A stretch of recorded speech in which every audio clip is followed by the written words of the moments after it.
Greetings, and thank you for joining us for the 53rd episode of DC Animation with Spenser and Friends. This is an LMG Podcast Production. Today, I'm joined by not one but two dear friends. Brandon, Yes, sir. I uh, appreciate you having me. a member of the main podcast. You have heard Brandon's voice before. Uh, Brandon, thank you for being here. Yes, sir. And we have Cassidy joining us today. Cassidy, how are you? Hello, hello. I'm doing well. How are you? Happy to be here. Yeah. Happy to be here. So Brandon, we'll start with you.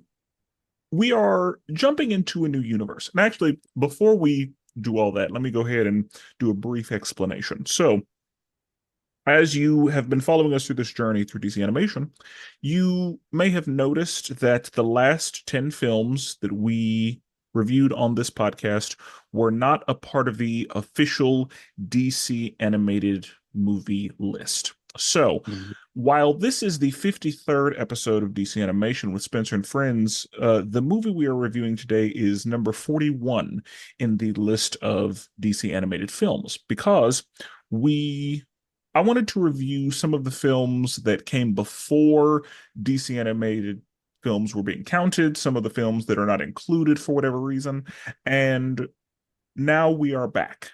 So we ended with the DC animated movie universe. That universe started, ended, is complete. Now we are jumping into what is called the Tomorrowverse with the first film. And so, Mm. as I'm sure you may have noticed as a pattern, anytime I start something new, Brandon is with me for that. Yes, sir. So I Brandon appreciate was that honor. Yeah, Brandon was with me on the very first episode of this podcast. Brandon was with me when the DC animated movie universe started. Brandon is with me when the Tomorrowverse starts. Yes, sir. And I have Cassidy here. Cassidy, can you tell the people a little bit about your DC consumption, where it comes from, what DC you take in? My primary DC consumption is from watching Smallville when I was growing up. I am a huge fan of that show. Favorite show of all time. I rewatch it all the time as well. And some of the, obviously a fan of the original Christopher Reeve films from the 70s. And those are my primary DC consumptions. I do like Batman and all of that as well, but Superman's probably my primary watching. However, thanks to Spenser, I'm now watching more with the animated series as well.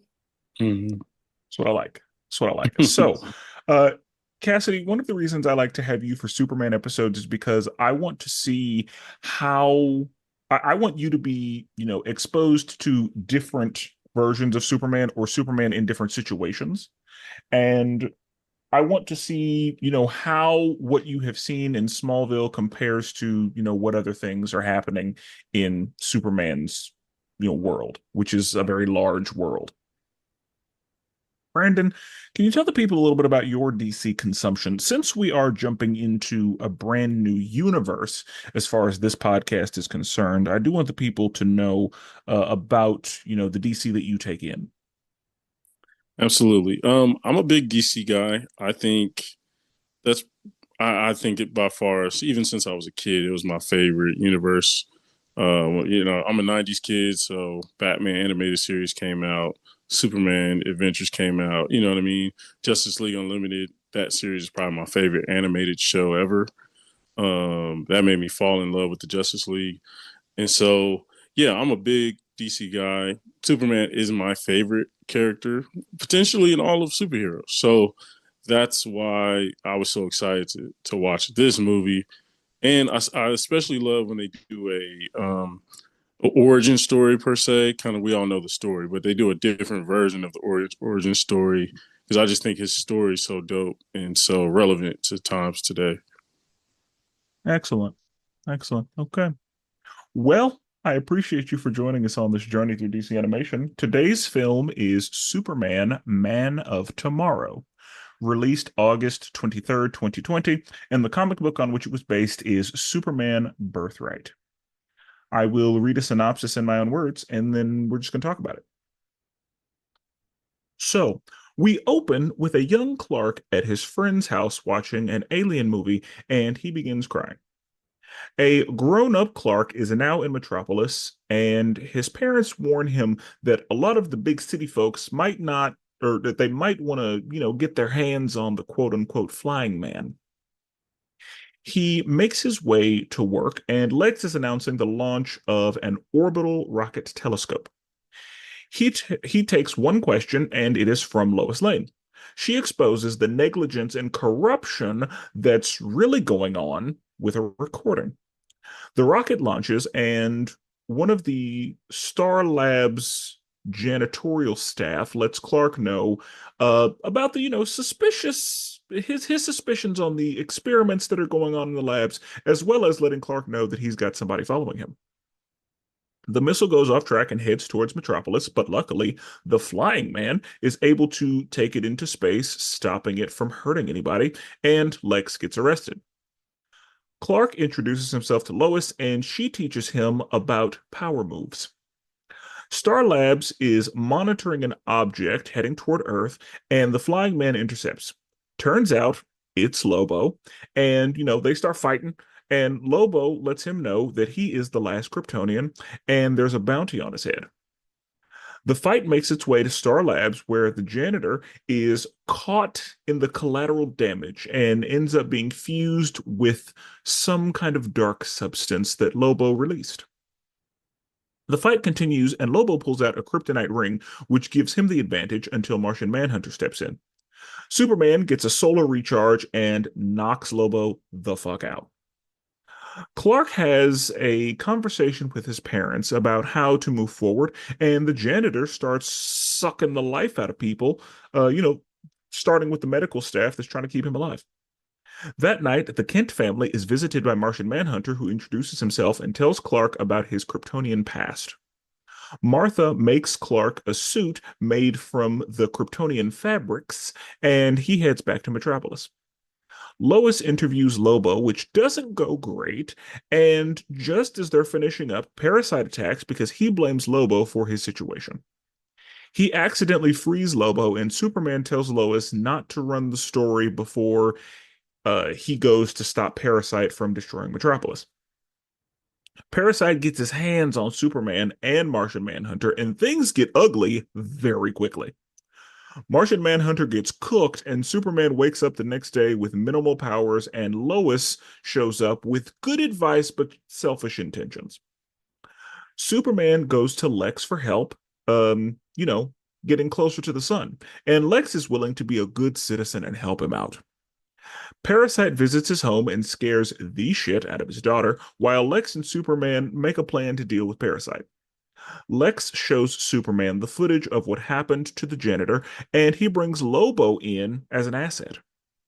They believe that kryptonite is the answer, and they devise a plan to lure Parasite to the power plant. The lure works, but kryptonite doesn't.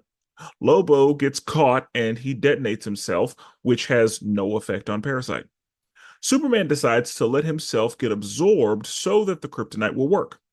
Lex starts monologuing, loads the kryptonite into the clip, which allows him to take down Parasite. He then starts shooting at Superman, but Martian Manhunter comes in clutch to save him.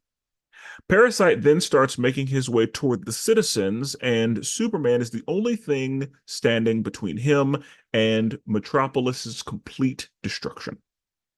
Through the power of friendship, Superman is briefly able to stop Parasite while he monologues, and suddenly the reactor starts to overload, and Parasite absorbs that energy, killing himself. Superman, Martian Manhunter, and Lobo convene on the roof of the Daily Planet. Martian Manhunter mentions that each of them are the last of their species, and Lobo says that's just a sales/negotiation tactic. Superman then hits Lois with a power move. And that's the movie. So, Great work. Cassidy, I'd like to start with you. What'd you think of the movie? I enjoyed the movie. I watched it twice through. It has some characters that I know I've mentioned on previous episodes that I really enjoy. I am a big Martian Manhunter fan. Loved him in Smallville, so I love to see him anywhere else. And he's pretty much portrayed the same way anywhere else. It's just the dry delivery he has with some of his lines, I think, is also just the funniest. Like he doesn't put up with anything, but he's also Right. like really funny. And he had some good lines in here with Clark of just like, what do you expect to happen? Like, yeah, I can do this, whatever. Just very nonchalant. Also, like initially in this film, when he went into his form, like truly kind of terrifying. I remember the first time I saw Martian Manhunter like take form in Smallville, and it was very brief and really not that scary, but just like a moment. And I feel like this movie did that for me too. I was like, oh, he can do that. Like, okay. Yeah. Yeah, it was like a little bit of a freaky little moment. And I will say though, something immediately happened in this film that was a little jarring for me, and that's Neil Flynn as Jonathan Kent. Um, was I couldn't displace his previous characters in my head the moment I heard his voice, and it just wasn't a Jonathan Kent voice to me. Um, Mm, he plays very well-known characters, I feel like, and very typecast, I feel like, in his characters of these like soft-spoken men kind of thing. And so yeah. I don't see Jonathan Kent that way. Like Jonathan Kent is gentle but not soft, like he's a farmer Yeah. in the Midwest. Right. Right. So that one was a little bit like I was like, I couldn't separate it on that one. But I did really enjoy Darren Criss. I looked up the cast before I watched it, and I was like, okay, there's some interesting characters in this. I thought Darren did a really good job, in my opinion. I felt that, and I could be wrong, and I could just, confirmation biasing myself of thinking that he did slightly different tones for his Clark and his Kal-El Superman persona, and I felt like he did a good job there. And I think Zachary Quinto is an excellent Lex, and Lex loves a monologue, and I also wish he had more, honestly, in this one, because I do think Zachary's got the voice to do Lex Yeah. very well. But I had a good time. The Parasite character was one that was kind of touched on in Smallville, but never actually truly existed. Like there's a Rudy Jones character that exists, but he's only there for a moment. And then there's another character that also kind of like sucks powers off of people in the earlier seasons. That's a great character, but Smallville being Smallville, it never got big like these movies need villains to be. Smallville was very contained because Right. things only happened in Smallville. The rest of the world didn't know any of this stuff was happening in the Smallville universe of things. But so it was nice to see that character fully fleshed out. I feel like a theme with me watching these movies that you give me, Spencer, is me realizing, oh, these villains are way bigger than what they are. And because Smallville was like, it's just high school drama. It was a lot of what these people are. It's just like, oh, this guy in high school is acting up because of something happening and just done in the next week. It's like nothing happened. Right. So to see these characters um, fully fleshed out is a good time. And I had a great time with Lobo. That's not a character that ever popped up in Yeah. Smallville, but I love Ryan Hurst in any capacity. He's a good time, and he did a great job on that, I think. Yeah. Excellent. Excellent. Yeah. Brandon, what do you think of the movie? And while we're here, go ahead and talk about the voice cast too. I Overall, I thought the movie was really good. Like I really enjoyed it. I thought it's very hard to do an origin story for characters like Superman, Batman. Batman's kind of easier. I think for Superman, it's kind of harder just because he just doesn't give you, it's not as much cool stuff to pull from. So you kind of got to hit on the heart of stuff with Superman. And I feel like they did a great job with that. Like that first scene where they're watching a Alien movie and he starts to just break down. I was like, damn, that's a creative way to, hit on things. And he saw his friend's reaction to seeing an alien. Like that was really smart. I agree. The Jonathan Kent threw me off. I was like, is that his dad? I was like, oh, is that his brother? Like I couldn't. They threw me off. But just because we're all so used to like the older, Kansas, Jonathan Kent. But overall, I thought it was really good. I thought voice cast was amazing. I thought the voice cast for Superman was amazing. I thought for Lois was great. Yeah, Luthor was amazing. Like as soon as he started talking, I was like, oh yeah, that's Luthor right there. That's him. You know what I mean? They've missed. Movies have missed. A couple of people have tried and they missed. That's Luthor right there. Lobo's voice casting was amazing. Bringing Lobo in was great too because I think he adds a different element and he kind of brings something different out of Superman that he usually doesn't have to bring. It's just some like alien dude who's wild and lives by no rules, and he's like the total opposite of Superman. So that was dope. And then John Jones, like I love me some Martian Manhunter. Like he put him on anything, I'm down. He was one of the main reasons I watched Supergirl on CW. You know what I mean? So um, Martian Manhunter, I fell in love with him in Justice League, and he had that same charm in this. So, and his jokes, like you said, always amazing, always dry delivery. It's really all his comedy hits home just because and I love that they hit on like the alien of your own, like the last one of your race or you know what I mean? I thought they did a good job of hitting on that.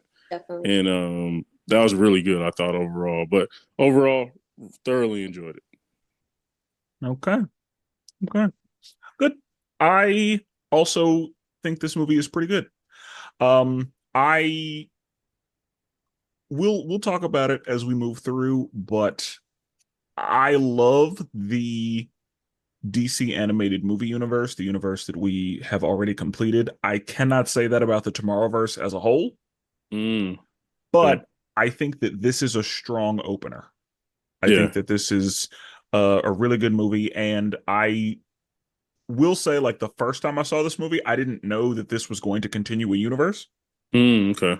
I thought it might, but I didn't know if it would. But there were some Easter eggs Yeah, they definitely did. that were dropped in here that I was like, okay, we're gonna see what happens with that. Yeah.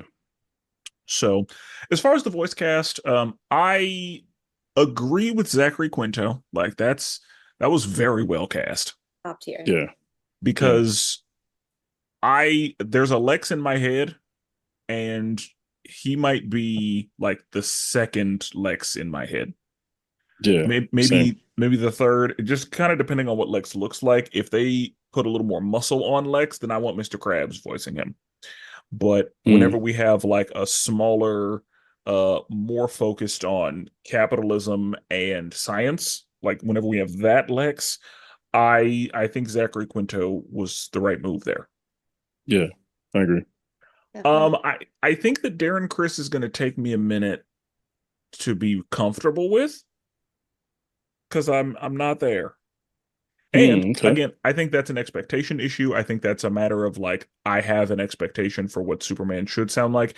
And I really liked of course, the 90s, 2000s Superman, uh, both of them, because I'm pretty sure Tim Daly and George Newborn maybe were both Superman. Um, Mm, Happy with both of them. I really liked the DC animated movie universe version of Superman. And so again, I think this one is just it's gonna take me a minute before I'm like, okay, I'm comfortable. But we're not yeah. there, and it didn't happen immediately. May I Yeah. say on the difference between Darren and then Neil Flynn on that one for me? I've seen so much Darren Chris stuff. Like I've watched a lot of his work, and I forgot it was Darren Chris pretty quickly into it. That's Okay. Mm, so I was, which that's different from what you're saying. You're obviously talking about Superman as you've seen him previously, whereas I was just like Neil Flynn. I kept saying like that's Neil Flynn. Yep. yeah. I was like, oh yeah, that's Darren. Yeah, like to Yeah. me, yeah, like Jonathan Kent, I just kept seeing the dad from the middle. Exactly. Yeah. And I know a Yeah. lot of All I people, saw.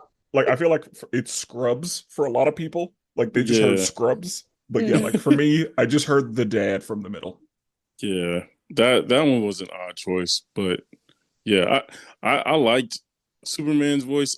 I kind of I guess I approached it as a younger Superman, Oh, whereas yeah. I feel like in the others he's a little more mature, so his voice is a little deeper.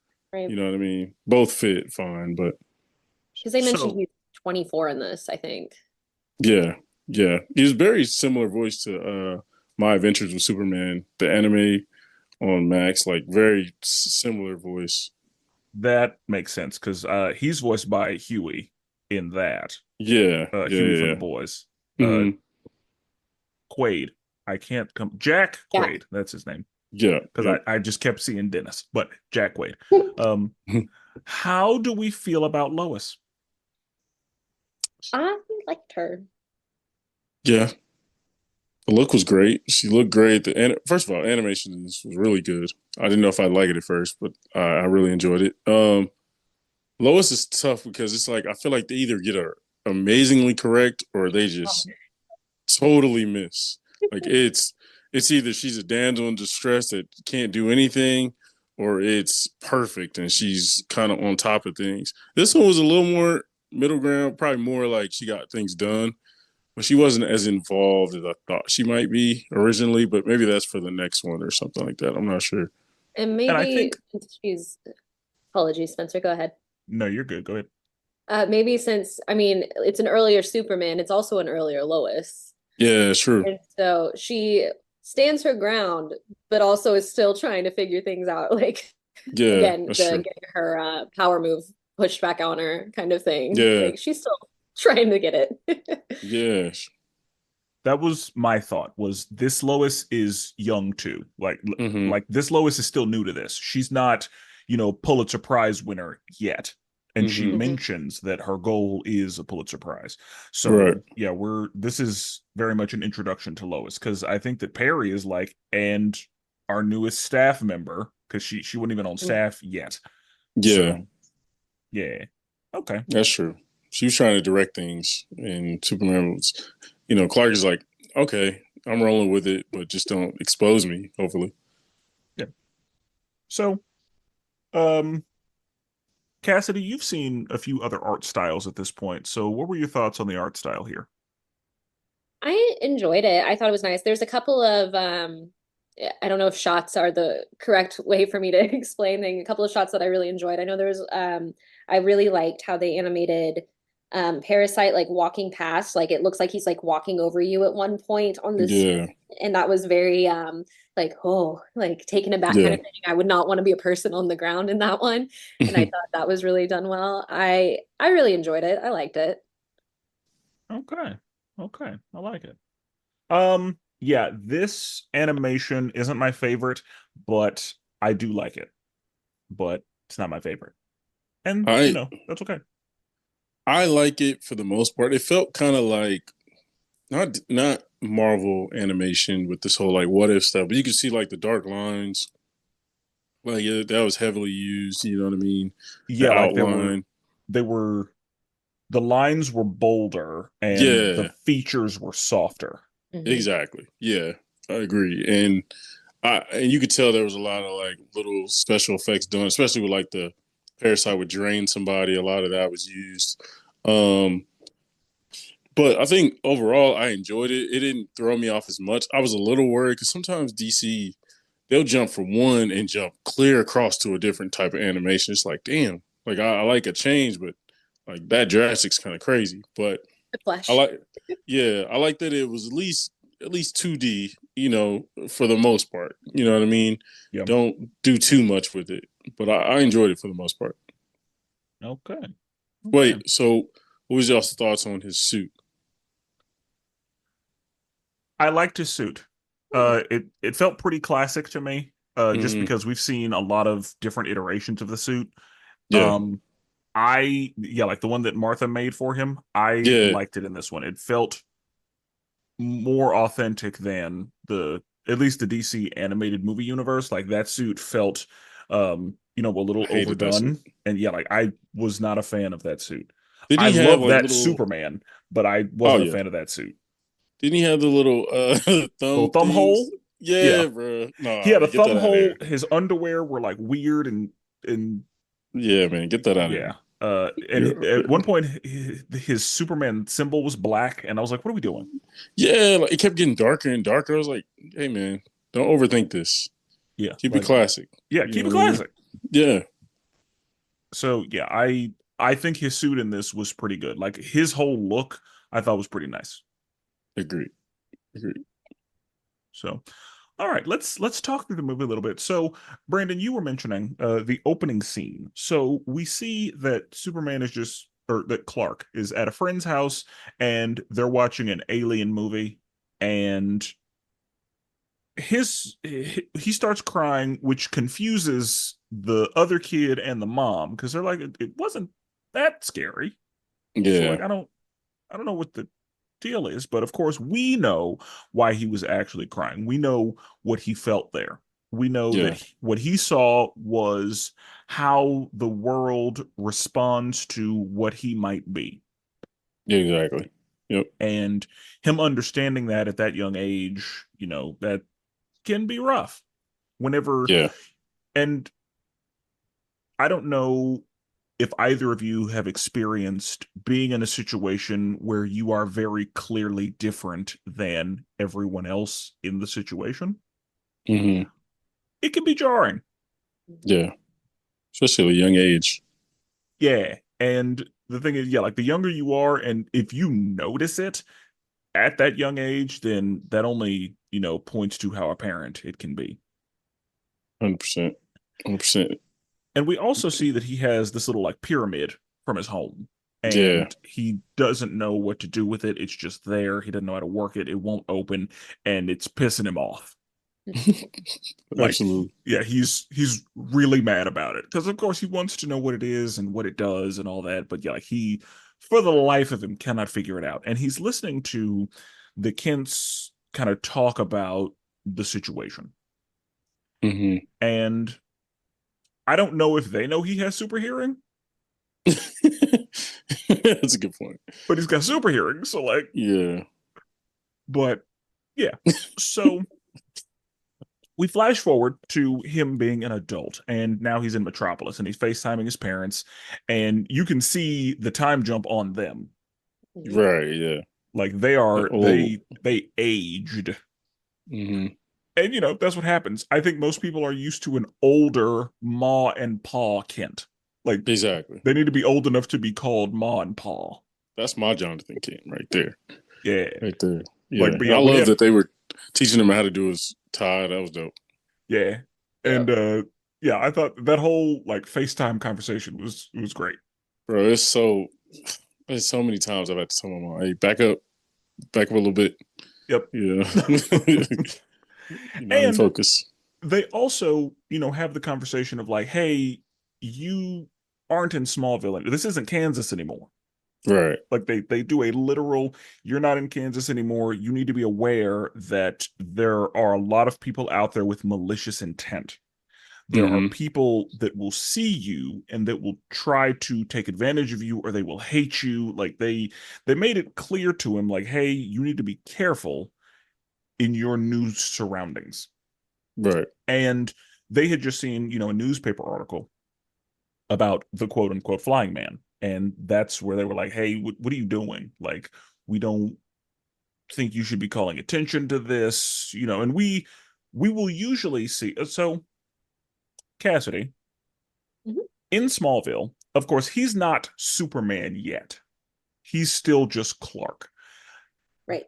Does Jonathan have any opinion, or does he say anything about Clark using his abilities or people finding out, or like what is Jonathan's relationship with Clark's powers as far as the public?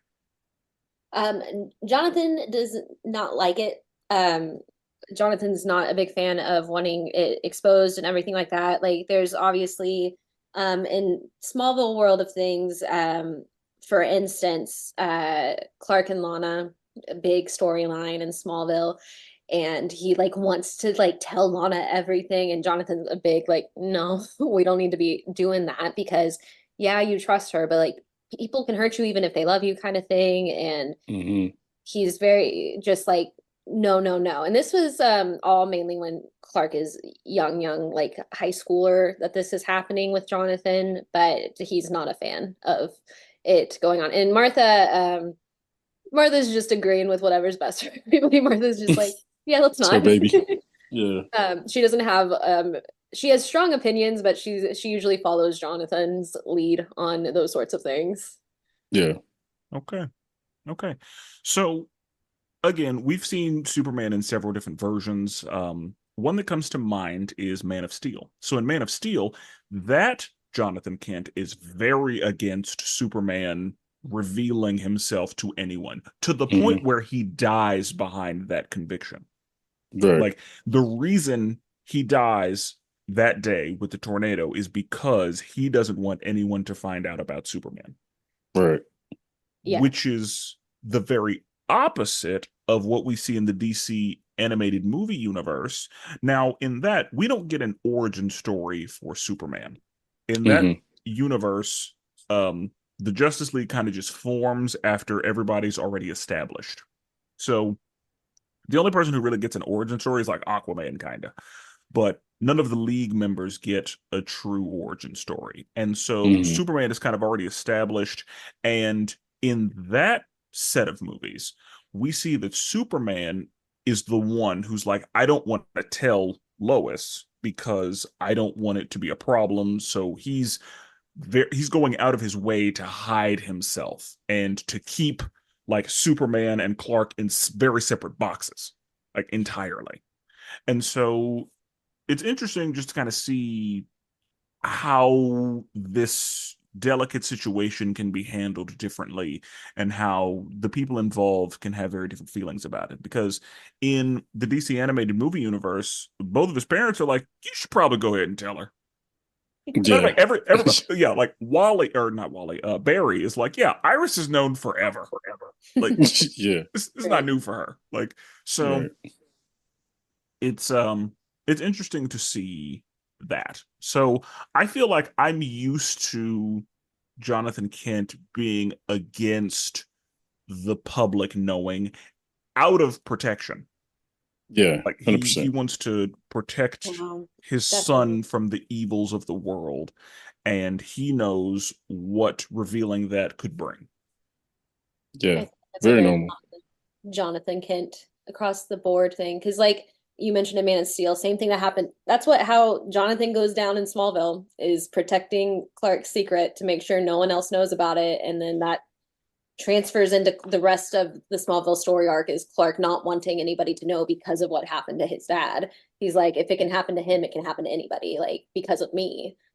And Right. so it's very interesting to see how things get handled elsewhere. Yeah. And I guess, yeah, like it depends on where we are in his journey, because in the DC animated movie universe, his parents say to him, like, we've known this entire time and we've been fine. Yeah. So maybe, it's not a big deal.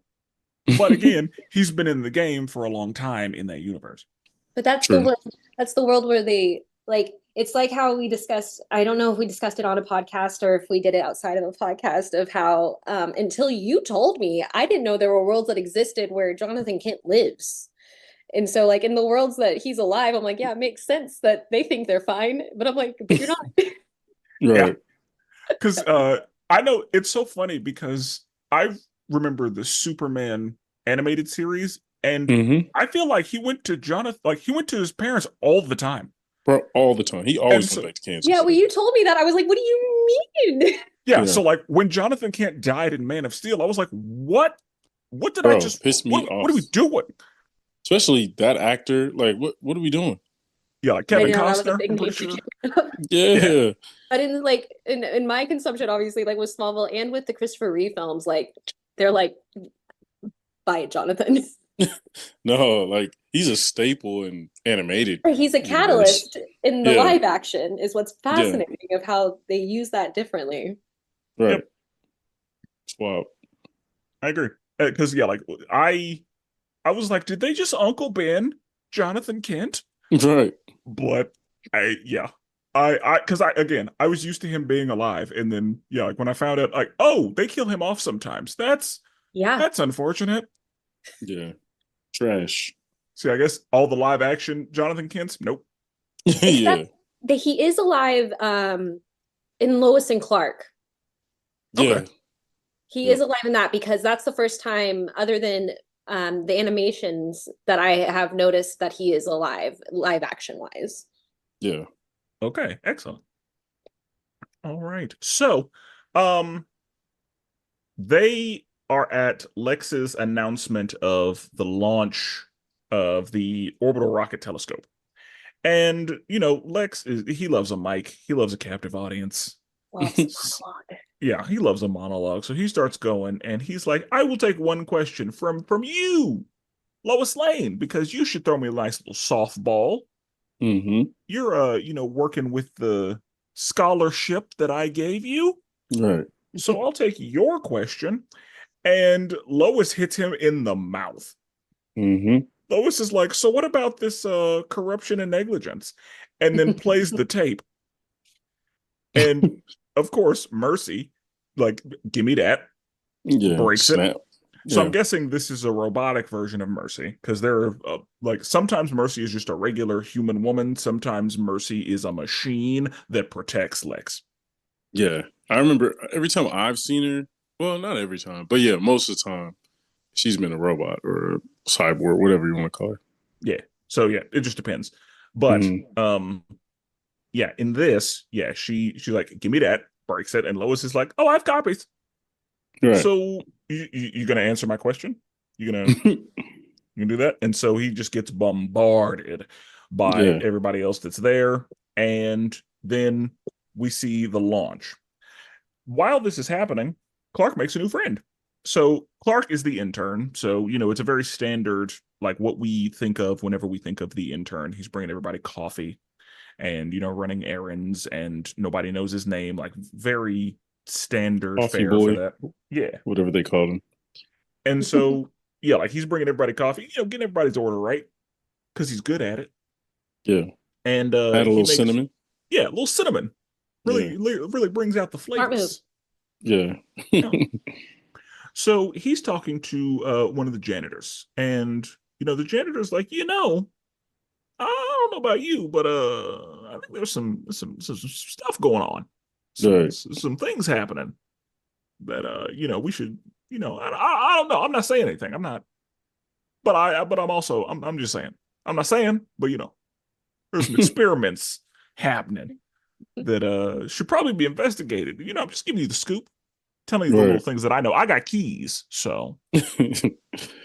And Clark is like, oh, well, maybe you should show me a little something. And then the janitor also mentions, and also, I peep game. There's a shadow following you around. I recognize a shadow when I see one. And this is our second time seeing him, because we see him earlier in the movie. And if you know who he is, you know who he is. But if you don't, you're like, who's that random guy in the hat? Yeah. And so the launch happens, and that thing starts leaning to the right. Yeah. And Lex is kind of like, oh shit. And did we not test this? Did we not, on a testing environment or something? Like, did we not run this by a couple times? Like, I don't understand. Lex is hubris. Probably right. And so that thing starts leaning, and Clark turns into the flying man. Yeah. And he goes ahead, handles it, throws that thing into space. And when he gets to space and he's like real close to the sun, he's like, "Ooh, this is kind of nice." You're right. Yeah. You're feeling kind of good. I've never been this high before. Get a little tan. Yeah, give me some rays. How'd y'all feel about his makeshift suit? He was just himself. Sure. With goggles. I thought it was actually really cool. And to go back to Smallville, if I may, at the end, like Clark is doing superhero stuff. He's just not Superman. In Smallville, he like starts off as like, they call him the Blur because no one can catch a photo of him or anything like that. Gotcha. And in the last season, like he dresses in all black to go do his stuff. And so I was like, oh, this is when he's transitioning to finally getting his suit and everything. So because it's just like a silly little thing. It was sillier in this movie of just, the goggles and everything. Like I was like, this is a get up for sure. Right. But I liked the makeshift situation because it reminded me of that, of how like, because they never put him in the suit or anything. In Smallville, but like that's his last little bit, is like dressing in all black and all of that. So I was like, oh, I know this kind of. Right. I enjoyed it because it like humbled him, but made it a little more relatable. Like he didn't just pop out with this brand new beautiful suit. It was like, there's levels to it, Yeah, like this is pre everything. Like pre Fortress of Solitude, pre knowledge of Krypton at all. Like Lobo is how he found out he was Kryptonian. Yeah, so, he's ignorant to all that. Yeah, so he doesn't like this Superman doesn't know anything. He's just like, I can do some stuff. I want to help some people, but I don't need to just be myself. Right. So I gotta have something. So yeah, goggles and a beanie. Yeah. That's the fit, and a hoodie. I do want to. So I don't know why, but my brain started just going when the janitor showed up. Hmm. I was like, "Yo, okay, which character is this?" Because I was like, "There's no way that's Green Lantern. There's no way that's like I don't know why my brain went there. Star Labs, it just started just firing off because he just didn't look like your regular janitor. You know what Yeah. I mean? So He looked like a superhero. what I thought because his name tag said Jones, so I thought he was also Martian Manhunter Oh, Oh, got it. Okay, until we saw Martian Manhunter over there, and I was like, yeah. oh, right, all right, I yeah, got that wrong. right. But yeah, No, since I saw, I also thought it was somewhat like I also had the Green Lantern thought when he first popped up, but I was like, he's not supposed to be in this if I remember what we're Yeah, watching. same. I was like, Starlight. Why would he work for What Starlight? is he Did they doing? change? Yeah, I'm like, did they change his origin? I'm like, what is going on? Like, yeah, he does I not look like definitely your normal janitor by any no, means. and that's like, and he lets us know that he's not. Like he said, no, I did Right. some tours, Yeah. so yeah, I know some things. Yeah. When he said I did some tours, I'm like, oh snap. Okay. All right. You know what I mean? Was he a pilot? Oh, okay. Let me see. You know. So yeah, but yeah, I thought he was Martian Manhunter, and then whenever I saw that he wasn't, I was like, all right, I'm gonna just stop, and I'm gonna let y'all tell me Exactly. who Yeah. this I had man to stop. is. Yeah. Same. I was theorizing everywhere. Yeah. So okay, that's yeah, that was good because I was like, yeah, there's something. He's not just a nameless character. Usually, usually when you make the lesser guy accidentally becomes a super villain or a monster, usually it's a little more humble looking. You know what I mean? It looks like he's Yeah. frail. You know, he's just a frail guy. He looked like he could Yeah, take anybody on real quick if he needed to. yeah, he looks like he's no threat whatsoever. This guy, I'm like, oh, he looks like a superhero. Yeah, Hmm. You know? like you fit right in. Yeah, exactly. Okay, all right, I agree. So Clark introduces himself to Lois because he's like, "Oh, Lois, he saw her, take down Lex, and he's immediately like, oh yeah, she's about it." Yeah, And she's at the copy machine trying to make things happen, and she teaches him how power moves work because, of course, she doesn't know that he's Superman, and so she just gives her whole strategy up. It's like, let me teach you something, Smallville. right. Um, question: does Lois call him Smallville in Smallville? Oh, 5,000%. Okay, Like that, that's good. yeah, that's the primary. She doesn't start calling him Clark until she's romantically inclined. He's Smallville for years.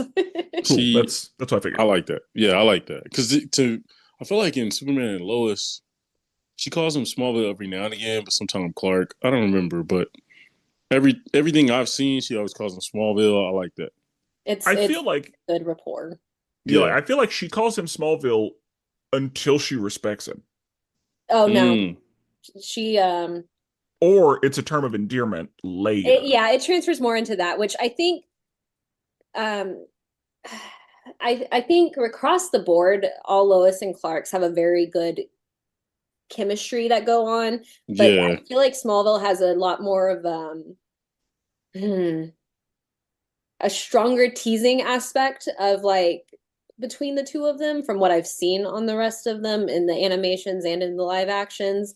Yeah. Um, but because it's she doesn't take him seriously. Also, I don't know if their ages are ever mentioned in any other universe, but like very particularly in Smallville, Lois is older than Clark, um, Mm, and like that I think changes the dynamic between them too, and makes it yeah. just like that's not any of what you were wanting to mention. Yes, she does call him Smallville very No, frequently. that's a And good it did. point though. I do everything I've seen.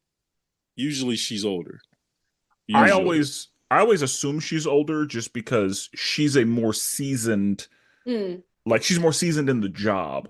Like usually whenever Clark arrives at the Daily Planet, she's already there. Yeah, she So already been cooking for a little yeah, bit. like she's a reporter whenever Clark decides I'm gonna be a reporter.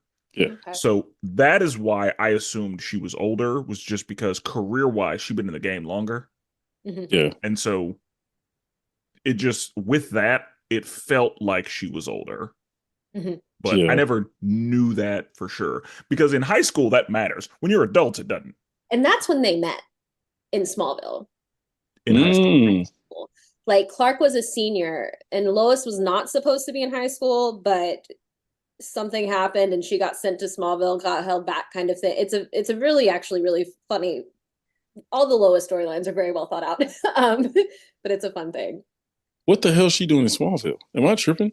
No, so there's that's for another thing, I feel like, but she Okay. has a All right. reason to be in Smallville. All right.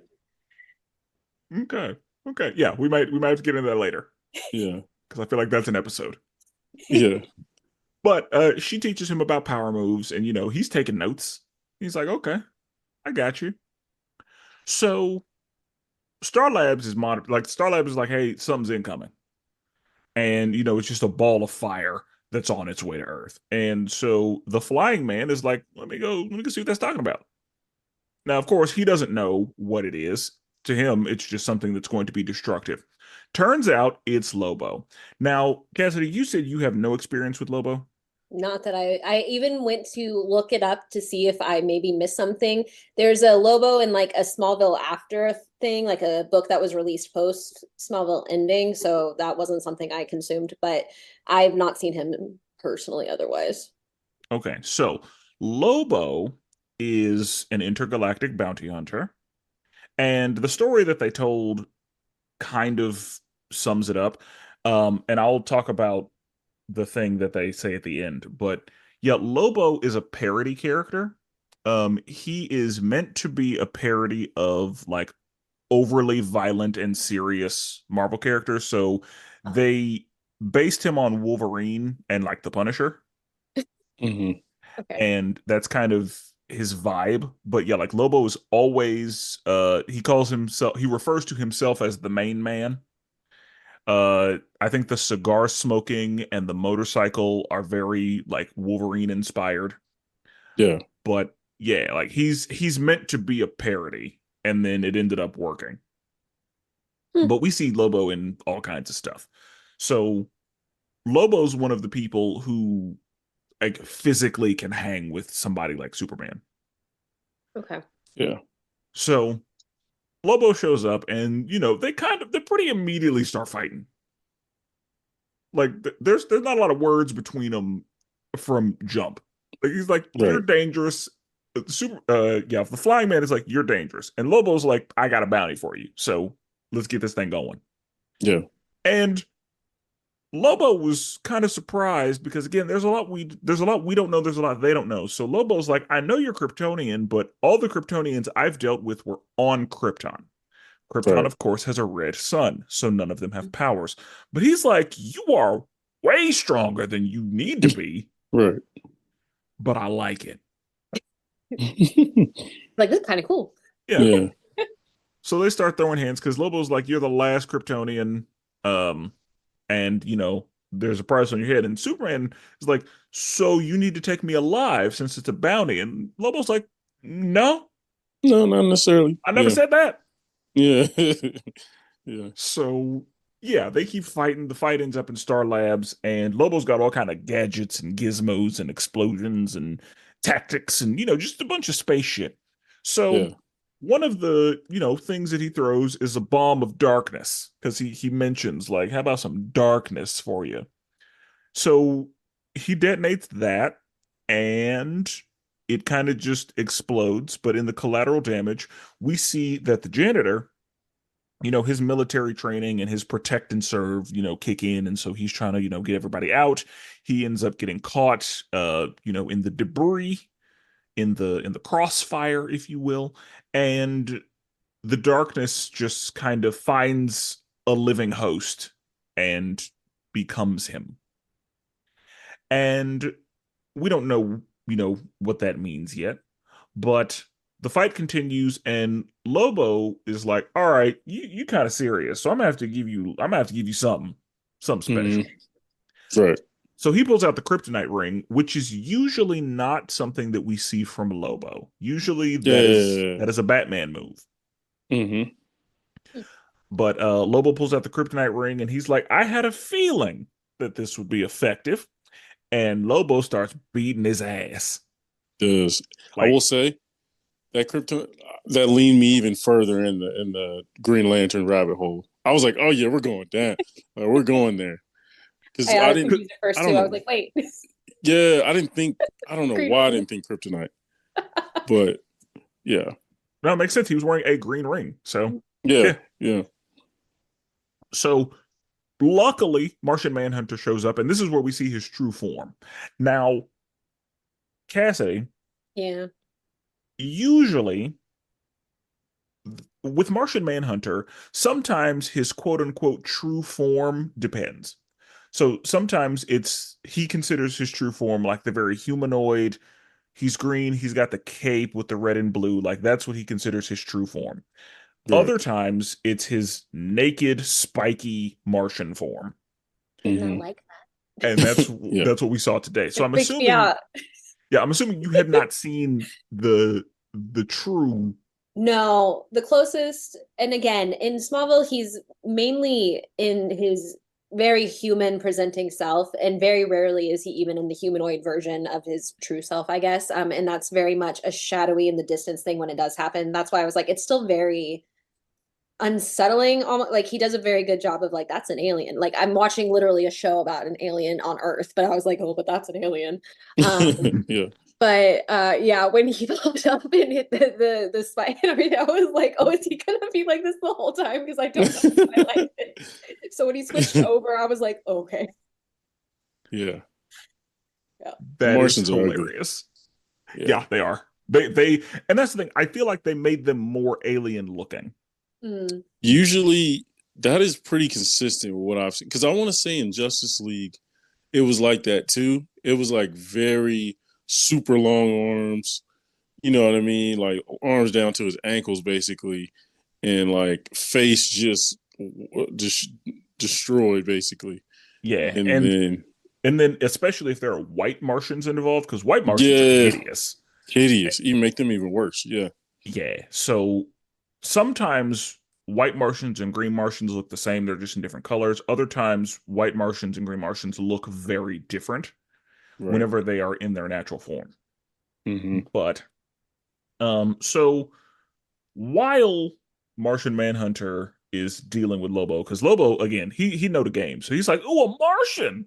Yeah. He's like, I'm about to collect them all. Okay. Yeah, like this wasn't expecting that. Okay. Yeah. Clark is like, let me go recharge real quick. Because last time I was up in space, that sun felt real nice. Yeah. He goes up there, recharges his injuries, because yeah, like he's got a black eye, like he's a little fucked up. Yeah, dog walk down there. Yeah. And when then they animated his eye twitching, like I was like, stop. Yeah. Go heal, bro. Yeah, fix it. He gets himself a little sun bath, comes back down, and all of his clothes are burned off. So he's naked. Get that ass out, man. That's crazy. We see a lot of butt cheeks in this movie. Yeah. Because he's not the only naked person we see.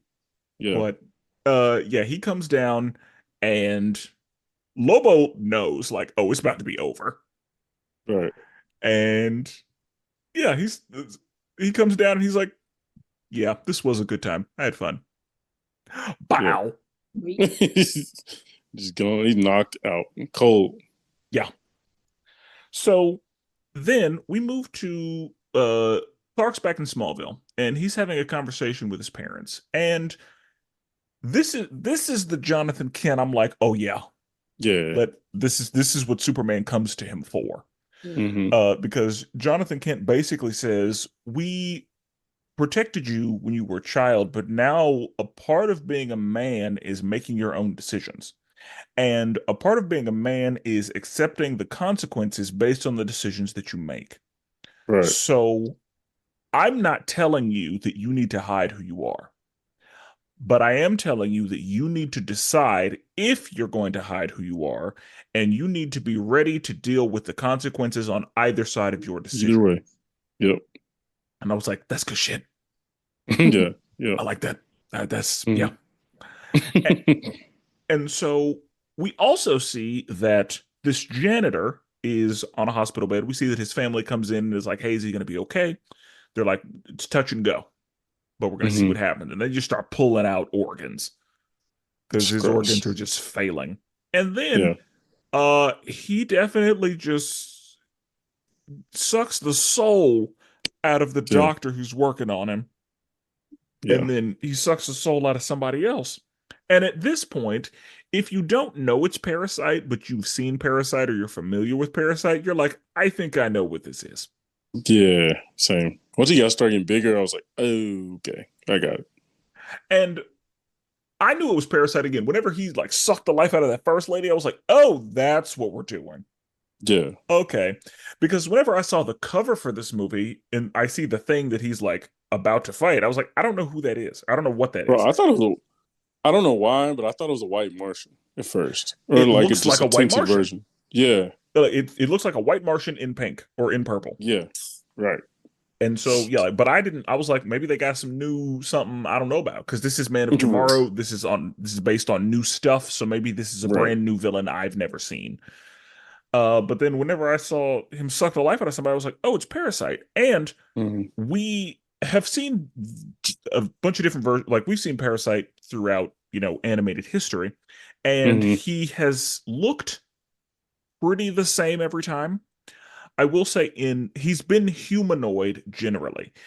Yeah. I think Yep. All-Star Superman is the most different I've seen him because in All-Star Mhm. Superman he's kind of humanoid, but he's more like free flowy whenever he's small, and then whenever Mhm. he gets big, he gets like huge big, like he's built like Blob, and he's got like a round mouth with a bunch of teeth in it, Mm. Okay. and so he's less humanoid in that, but not.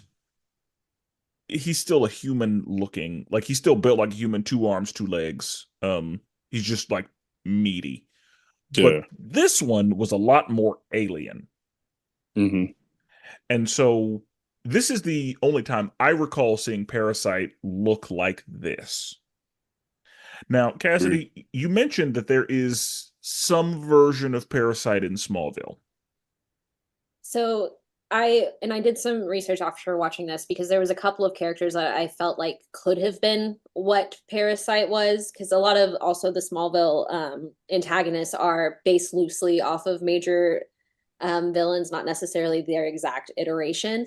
Smallville's got two people that are listed as inspired by Parasite, of the ones that I thought they were. So there is someone that's actually called Rudy Jones that pops up very briefly, and in my opinion, very unmemorable. I could not tell you much what happened in the episode that he appeared in. He wasn't a arced character or anything like that. But there's another character that was known for like being able to take Clark's powers and suck them out of him. Like they would kill. And so that was the other one that was kind of inspired by Parasite, albeit not named as such. Which is Sean Ashmore, he's one of there's Iceman. twins. Yeah, he's the evil twin, Yeah, the he's evil looking Iceman. twin. There's the good twin and the evil twin.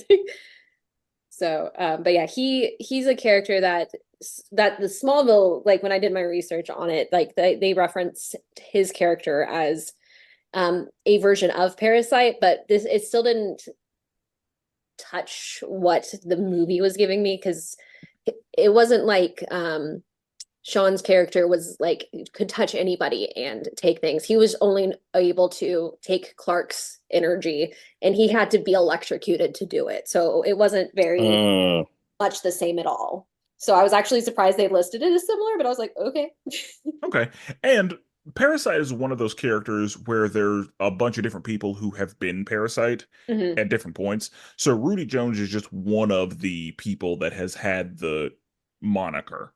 That Yeah. makes sense because he's kind of just listed when I was looking at things as like a human iteration of Rudy, not necessarily like, hey, we know he's been Parasite. That's kind of how they listed him. And that makes sense too, because I feel like aside from Parasite, I feel like a life-sucking antagonist is just a common thing that Yeah. exists outside of even just the Parasite character. Because, like I said, there were multiple characters that immediately popped into my mind when that popped up. I was like, oh, I wonder if X, Y, and Z were based off of this. And I was like, oh, none of Yeah. them are. Yeah. And that's one of the easy things to do with Superman, because if you have somebody that can absorb his powers, now he's got to think his way out of it, or he's got to get help, or like that. Hmm. It raises the stakes and it changes the situation. So, yeah, Parasite is an interesting villain for Superman to go up against because of what Parasite can do. Yep. So, we see again, he's just sucking the life out of people. And that's when most people are like, okay, he's Parasite, because he's not purple yet, but he's kind of Oozing making it. his way toward being Hmm. purple, like skin wise. So They did a yeah, good job of making that just not look like it was very unsettling. yes, Yeah. And the I will teeth, the way they say, did his teeth too, I was like, oh. Yeah. yeah, I agree. They made him uncomfortable to look at. Hmm. Bro, did he ask for fentanyl? Or am I Yes, he tripping? did. Yeah. No, he did. Okay. I was like, whoa. Yep. Right for the hard stuff. Yeah, he needed the hard stuff. He's like, So I need their fentanyl. I'm like, oh. and I don't know if we lived, because this was 2020, so I don't know if fentanyl was Oh killing yeah, people it yet. was rocking then. Yep. That That's means what that rock. that's probably why he wanted fentanyl. He was Yeah. like, no, I need the hardest thing. Yeah.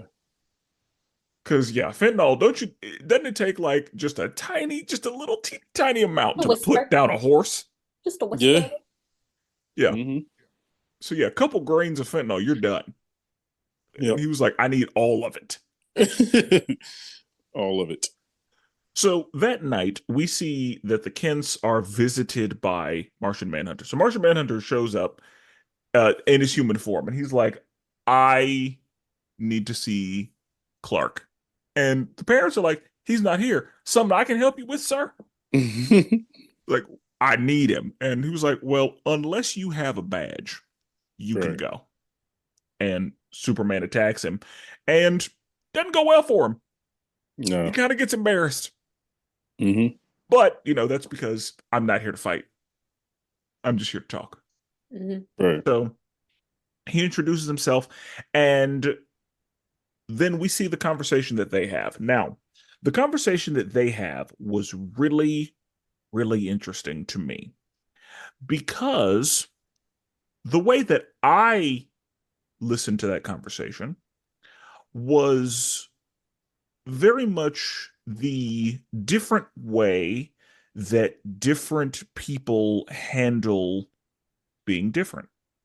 What I Hmm. mean by that, um, Martian Manhunter presents as a black man when he's human, and Yeah.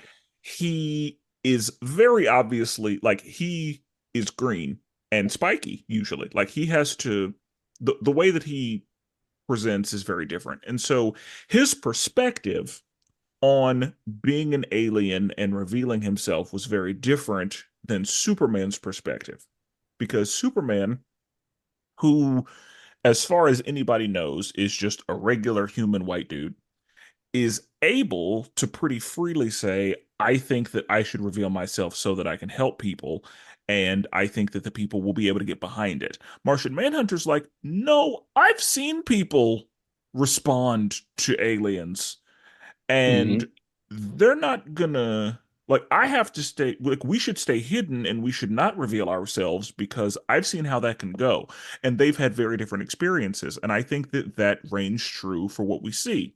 Whenever a white person immigrates here, things are typically much easier for them than they are for black people who immigrate or who are just already here. And so Hmm. the way that they both handle being different is, like, I like what we see, and I like that we get both of their perspectives on it. And I feel like Martian Manhunter gave a perspective that I aligned with more for obvious reasons, Right. because I have watched people, handle seeing people who look like me very differently than other people. Hmm. And so I like that this conversation spoke to that.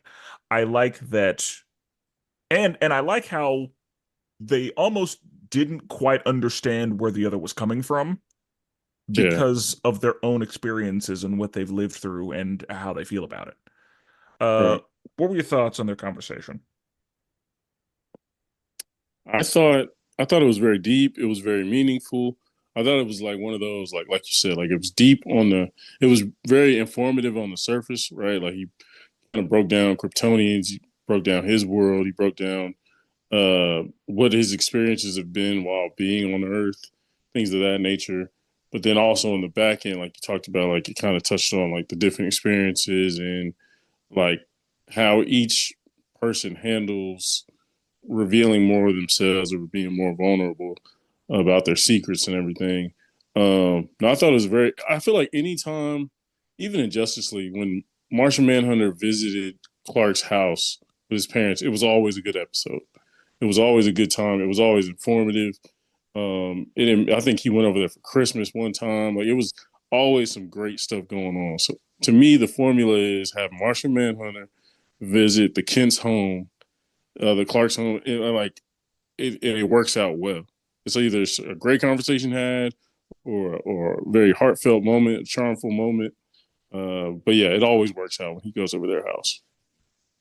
Okay. And yeah, because they have that in common. They have in common that they are both not of this world, that they Right. both have a lot of powers, and that they have to navigate being here Mm-hmm. alone, but also not alone. Right. Like with being by themselves, but also being with a chosen family eventually. Mm-hmm. Cassidy, what were your thoughts? Just on the aloneness, I wanted to comment on because I felt this, and this is just good animation, good voice acting. Something I always liked about my version of Martian Manhunter is um, so well spoken, so wise, so willing to help, but you could tell he always carried a sadness in him.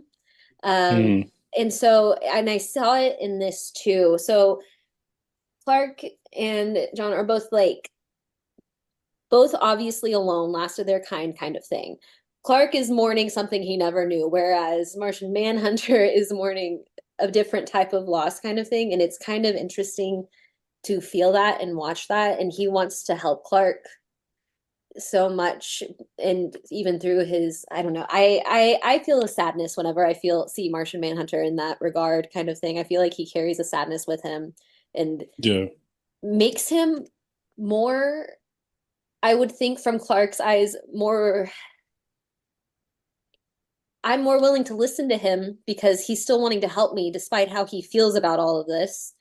And Mm-hmm. he's again dealing with a different kind of loss than me, kind of thing. And I really liked how it came through on that. And I like that he's wanting to help him be who he is. And I, again, don't know how it is in the other universes of things, but he's just a very good, I always saw him once we lost Jonathan. Clark didn't really have in Smallville a father figure, and he kept looking for some kind of father figure.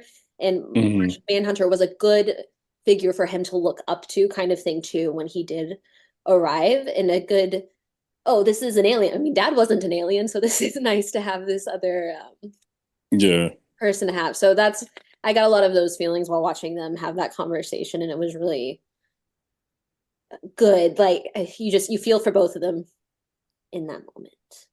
Mm-hmm. Okay. I agree. And we kind of see the same thing in Supergirl because in Supergirl, she loses her parents and then, develops a relationship with Martian Manhunter where he's Mm-hmm. kind of, a father figure to her and her sister. Yeah, he's like the default mentor character. And he Yeah. does it so good, like so well. Mm-hmm.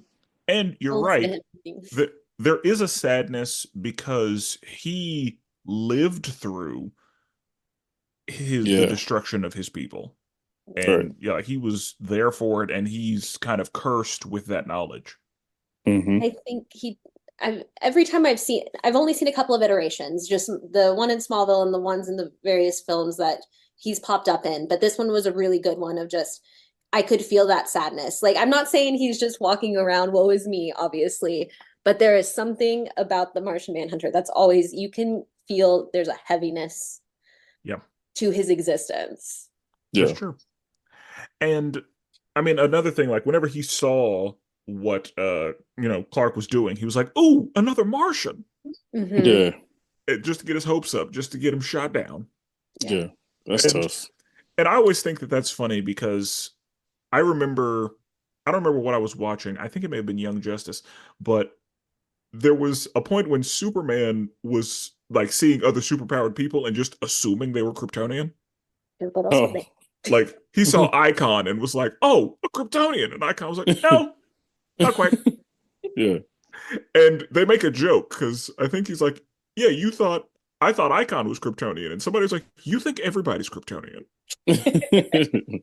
So I thought that was funny here, but Yeah. it makes sense that Martian Manhunter would be like, "Oh, another Martian," because he's got flight and super strength, and he's Right. got stuff I can do. And then yeah, he made that telepathic link, and it was like, "Oh, missed." Yeah. Right.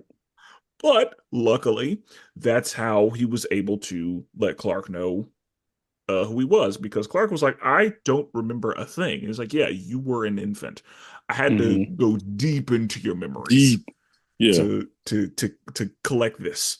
But here's the information needed. He hits the little pyramid, boop, boop, boop. That thing opens. He's like, "Oh, Boop, boop, boop. this is what I've been looking for. I've spent my entire life trying to open this thing." Right. And yeah, Martha Kent is even like, "You spent 24 years with that thing," and he opens it first day. Yeah. And you know that the Kents are just, good, nice people, because they were like, "If your friend is staying over, we got clean sheets." Bro, that was so real. Like that's something your grandma would do. She wouldn't even say it. She just have the sheets on the pillow and a spread and be like, "Hey, if you stay in the night, here you go." Yeah. Like that's that hospitality. Hospitality. So Martha shows up, and that morning she's like, "Hey, I made you something. Took me a minute, but I can't have you naked out here. So hopefully this will hold up to, the stuff that you're doing." Mm-hmm. And Superman is like, "So it sounds like you want me to go all in, like you want me to go ahead and do this." Yeah. She's like, "Well, I mean, it's still up to you, but if you decide to, here you go." you wanna. Right. So he needs to start making his way back to Metropolis because there's stuff going down. We see that Lois is interviewing Lobo, and he is just being ridiculous. And that's very characteristic of Lobo. Mm-hmm. Now, one of the Bro, things he that, was wilding. yeah, he Doing a was, yeah, handstand. I'm sure she saw parts of him that she didn't want to Mm-hmm. see, Mm-mm. Mm-hmm. because again, that's very characteristic of Lobo. Yeah. And one of the things that happens is she says to him, "Hey, are there any more of them? Like, what should we expect?" And he says, "There's an army of them that are merciless and bloodthirsty." Ha ha Bro. ha, JK. And I was like, "Oh, Zod is coming." Yeah, bro. Because my Adventures of Superman, that's literally a part of it. So I was like, oh, they're doing that here? And then he was like, ha ha ha. I was like, That's oh, what I okay. said. I was like, "Oh, kneel before Zod?" And then he Yeah. said he was joking. I was like, "God damn it." But Yeah. also, again, now whenever I saw that this was a continued universe, I was like, well, we're gonna see Zod, Yeah. because Lobo told me we're gonna see Zod. And then I eventually got to a point where I was like, "Okay, I can't take anything Lobo's." Matter of fact, we'll talk about it later. But yeah, I thought he was teasing Zod. Mm. And they're finishing up their interview. Lois is like, "All right, get me out of here. I'm done with this animal." And Parasite shows up. She Yeah. looks out the little window and sees that these two people are, zombified. Corpses. Yeah. So he busts down the door and he's like, "Lobo, you goon, answer me. What have you done to me? Mm-hmm. What is this?" And Lobo's like, eh. So Parasite sucks all of the electricity out of the thing, and we see his power grow from that. We see him turn more into what we kind of see at the end. Mhm. Mm-hmm. And Lobo's like, "Thank you so much for letting me out of here." Right. And then Superman shows up right on time and says to Lois, "Hey, don't print my story yet. I know that you are trying to win this Pulitzer. You're trying to take down," because one of the things that Lois says early in the movie, Superman or Clark says to her, "You've already taken down the most powerful man in the world." And she says, "Have I?" I love Right. that. Yeah, that was good. And so Loved that. that's where we knew, okay, we know where her plans are and we know where her ambition is. Mhm. So she's obvious, and whenever they saw the paper, whenever they were in Smallville, Martha was like, "Oh, here's the paper," and Superman was like, "Oh, that's just a taste. She hadn't even started cooking yet, but Mm-hmm. I have to, put a hold on it." So he says to Lois, like, "Hey, I want you to wait before you print the story. I want to be able to tell my own story, so let me do Mm-hmm. that." And he's then like, "Hey, I need to go handle that thing because it's about to destroy Metropolis. Like, it's a problem. We got to take care of that." And she's like, "Hey, do not let him touch you." Mhm. Right. Like, she made that real clear because she saw what happens when he starts getting his hands on people. So they start fighting, and unfortunately, Parasite gets his hands on him. Yeah. And whenever Parasite gets his hands on him, he's like, "Oh, I know you. I hadn't Mm-hmm. seen you before." So he doesn't only he steals your soul. He steals all of it. Your Yeah. your power, like everything about you, he takes. Feelings, all that. hmm And Superman, like Martian Manhunter, shows up, to help, and he's not able to say it loud enough. He's like, "Don't let him touch you." Like he can't yell because he's all weak. Ugh. Yeah, and he touches Martian Manhunter, and it's not good. Yeah. Like Mm-mm. he Oh, he he I that was was touches. brutal. stressed. Yes, because whenever Martian Manhunter got cooked, I was like, "Oh Lord," I was Yeah. not ready for So that. upset. I was Uh, not ready at barbecue. all. Yeah. Yeah, like I was like, "He's done. You're Well not." done. Yeah, well done. Hmm. And so, of course, we find out later it was just a genjutsu, but Martian Manhunter gets cooked, and Superman kind of like passes out, and he Yeah. wakes up in his bed, and Lois comes in, and Lois is like, "Hey, Perry told me to fire you, but I want to hear, your side of the story." And he has no idea what happened. So evidently he gave the police a statement and, he, did a bunch of stuff. We find out later that Martian Manhunter was the one who executed all of that. But Mm-hmm. before we're like, What what? happened? What? Yeah. Like, we're just confused. We don't Mhm. understand. And so, she shows up and he says to her, like, "I don't think I'm cut out for this. This is this a little too much. This is not what I expected. This is a lot, Mhm. and not how I thought this was gonna go." And she hits him with some like real advice, like, "Hey, if you're about this, then you're about this. But you need to understand, like, you will come face to face with danger. So Right. if you're gonna talk about it, be about it. If it's not for you, that's fine. But now that you know what you're getting yourself into, you have a decision to make. Are you gonna do this or not?" And she's also like, she pulls out the little pen and pad. So like, "Stop, tell me about your experience." And Superman is like, "Are you trying to steal my story? Right. I would never do that. I was just gonna put your name second. That's That's all I tough. was. We were gonna share a byline." And he was like, "Get out." Yeah, get out. Mhm. You don't care about me. Yeah. And I thought, "Oh, that's cold work." Like, of course, Yeah. this is I attributed it to, this is still an immature, purely ambitious Lois who doesn't know or care about this man yet. But also, to me, it spoke to what journalism is sometimes.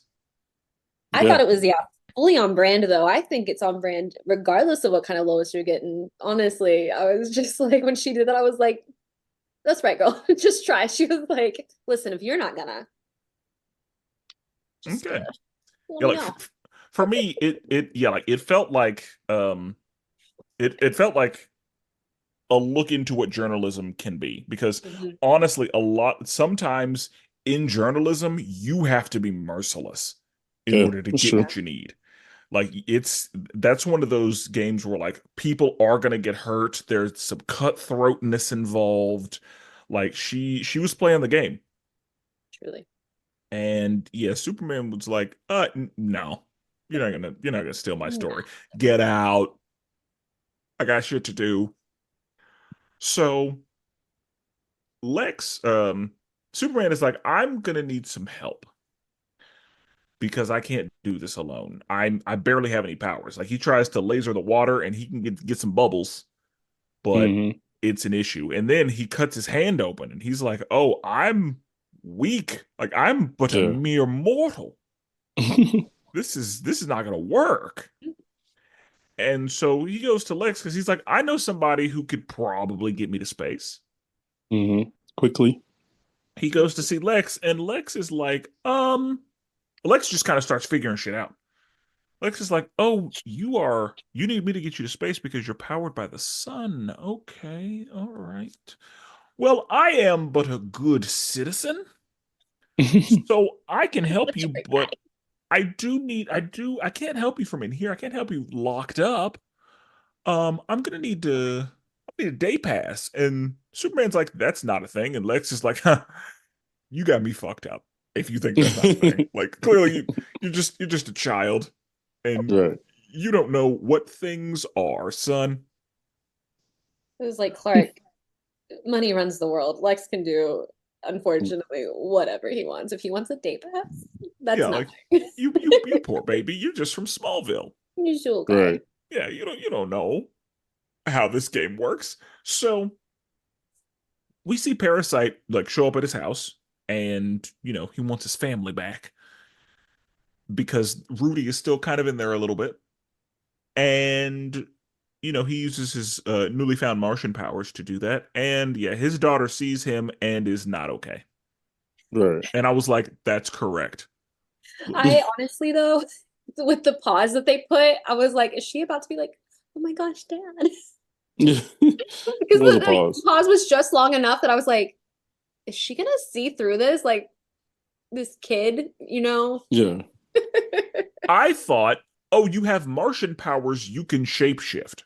Mm. Or So tell it like talk to her, through whatever. telepathically. Mhm. Telepathically, yeah. Because what I thought was going to happen, I thought that he was going to shapeshift into like Rudy and be like, Mhm. it's me. And she was still going to be scared, still not going to want to, deal with him. And I thought there was going to be a whole like scene Yeah. where like he was going to be shunned and pushed away by the mom and the Family. daughter. But yeah, like Mhm. none of that. Like she just No. screamed and he leaves. Yep. That's And enough. I was like, all right, yeah. So they start building a plan. Lex shows Superman the footage from Star Labs. And Superman was like, how did you get this? And Lex is like, hey, I do what I want. All right. Lexington through.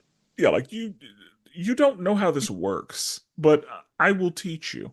You'll know by the end of the day. And that's when Lex explains like Lobo let off this grenade that had an organism in it that's goal is to siphon everything, and it latched itself to the janitor. And so, okay.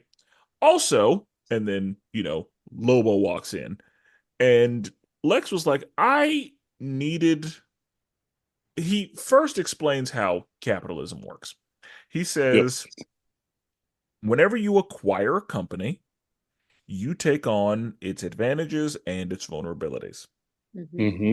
So then he says, I bought Star Labs so Yeah. that I could have Lobo. Just tough. That's a gangster move. Yeah, like I needed Lobo so we reached an agreement, and yeah, I just bought Star Labs. And so yeah, I was like, that's crazy to me. Yeah, But I mean, again, when you have that level of money, you can do that. true.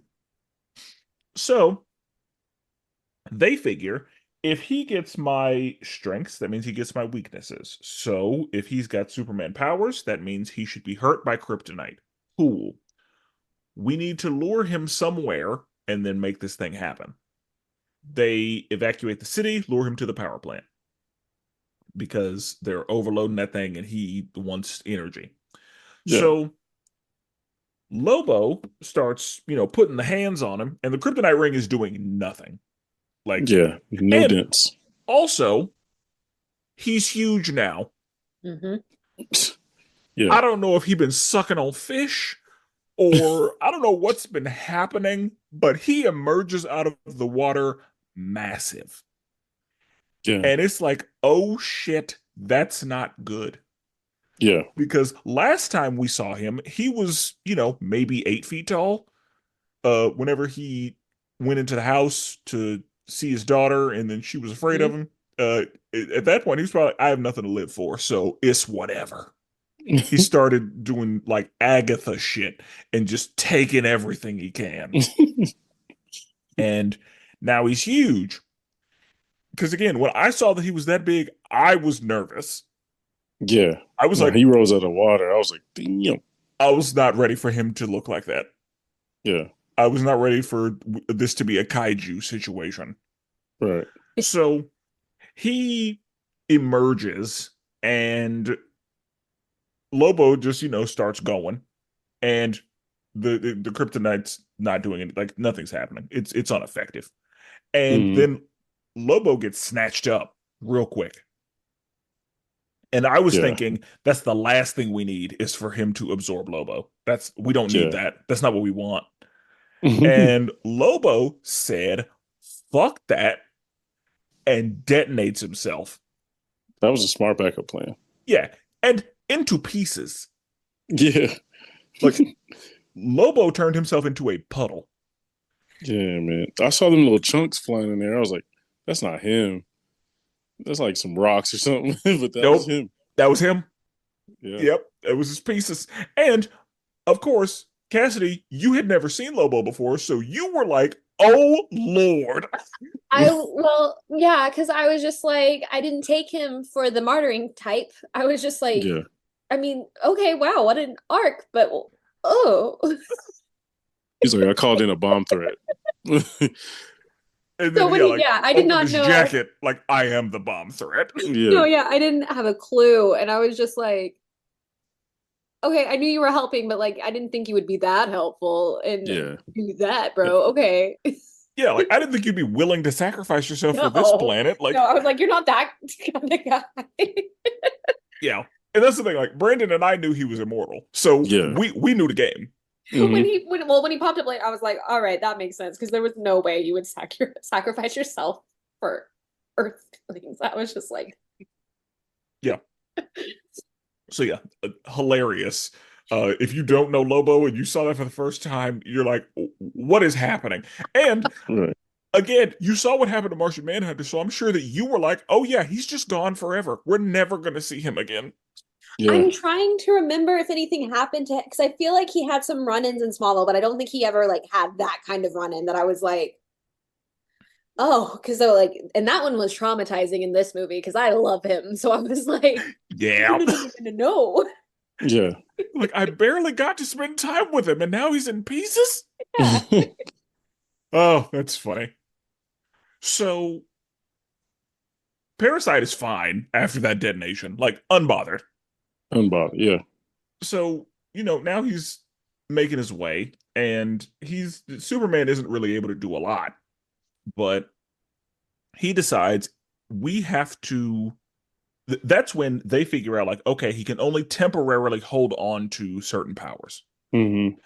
And that's when Superman says, okay, we need to give him a weakness. If he doesn't have a Yeah. weakness right now, we need to give him one. So I will let him siphon me so that the kryptonite gun works. So Yeah. while like they fight for a little bit and then Superman gets snatched up And then he's starting to get siphoned, and Lex starts monologuing. Yep. And Lex starts started saying, laughing so hard when he just started. when he started monologuing, It's like, let's go. because it's a very Lex thing to do. Every It time really is. cracks me up. And so Lex starts saying, hey, look, this thing is a problem. But you know what else is a problem? Yeah. The superpowered alien that believes in truth and justice. That doesn't feel good for my brand. So who's the bigger problem? Right. This parasite that is effectively mindless and just wants power, or you? So click clack. Let me just go ahead and handle all y'all right now. He loads the kryptonite in and starts, just click clacking. Yeah. And Parasite gets taken down. And Superman is weak, but alive. Superman's fine. And then Lex is like, oh, no, I got something for you too. Yeah. MC the clip. Yeah. Yeah, we clearing out all of my this is a 2-for-1 special. I'm going to get rid of all of the problems that I have today. Yeah. Because this is only a 1-day pass. So I got to get as much done as I can.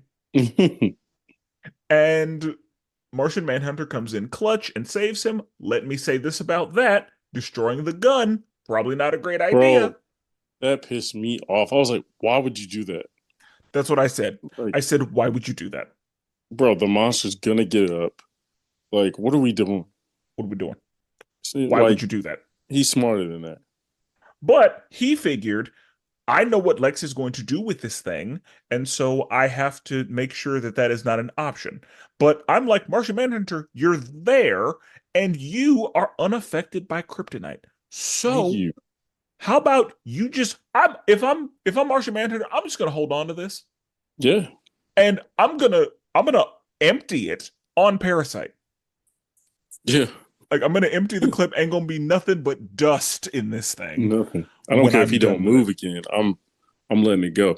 I'm emptying the clip on Parasite. Yeah. Because that's what needs to happen. So eventually Parasite gets up because he's fine, and he sees people over there.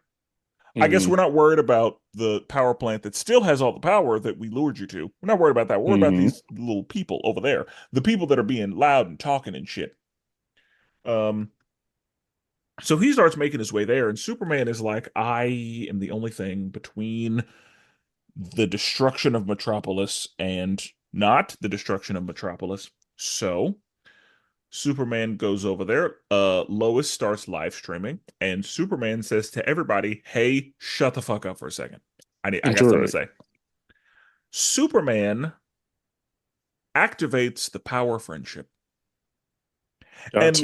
Luckily, Lois knows how this thing works. I don't know how Lois knew that the parasite siphons everything, including personality traits and memories and essence. I don't know how Lois knew that, because all of the other people that have been siphoned are very dead. But yeah, sure. And we didn't really see Parasite enact Superman's moral compass. What we did see was Parasite siphon Superman and then light Martian Manhunter on fire. Yep. That's what we did see. But also that was a genjutsu, so that never actually happened. And we don't know if Superman is the only person who saw that, or we don't really know. And we never will. But he activates the power of friendship and says, Rudy, I know you're still in there. And if you are still in there, that is who I'm talking to. I'm not talking to Parasite. I'm talking to Rudy. You are a veteran. You help people. You want what's best for others. And you have siphoned me. And I have said this time and time again. I believe that one of Superman's powers is goodness. Yeah. And 100%. I think, Brandon, that's why it bothers you so much whenever they put Superman in a situation where he's killing people, because that is out of character for him. Absolutely. It's the antithesis of what Superman is supposed to be. You know what I mean? Yeah. So after he activates the power of friendship and everything is probably going to be okay, the crowd starts throwing Molotovs at him. Yeah. Because the crowd is like, we're not going down without a fight. We're not just going to get bitched. So yeah, we got to do something. So yeah, they start just doing whatever they can, making a bunch of noise, and then suddenly the reactor's overloading. Suddenly. Yeah, What timing? yeah, because if there's a reactor, it's always got to overload. That's the rule. Yeah. On time. Absolutely.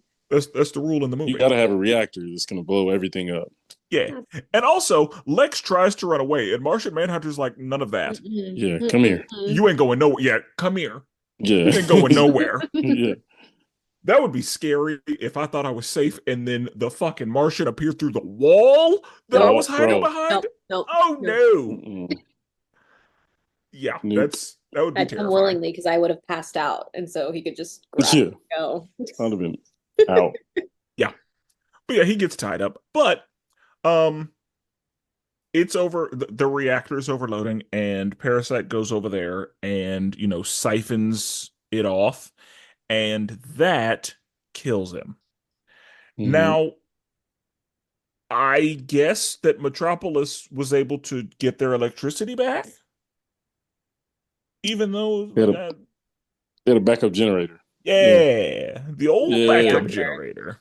Yeah, they had a second reactor, or Yeah. he siphoned enough energy where the reactor's fine now. It's not critical anymore. It's Mm. just it's Absolutely. back to Yeah. where it needs to be. Of course. Yeah, but the power of friendship. Hmm. And so Superman, Martian Manhunter, and Lobo, they meet up on the roof of the Daily Planet. And, Martian Manhunter's like, hey, each of us, the last of our race, the one thing we have in common. And Lobo's like, it's a little different for me. Because I Different situation. slaughtered all of my race. That's why Mhm. I'm alone. And Martian Manhunter and Superman are like, what the fuck did you Excuse just... me? And he goes like, I'm just playing. And that's when I knew, okay, Lobo, you can't take shit Lobo says seriously. Because Nothing.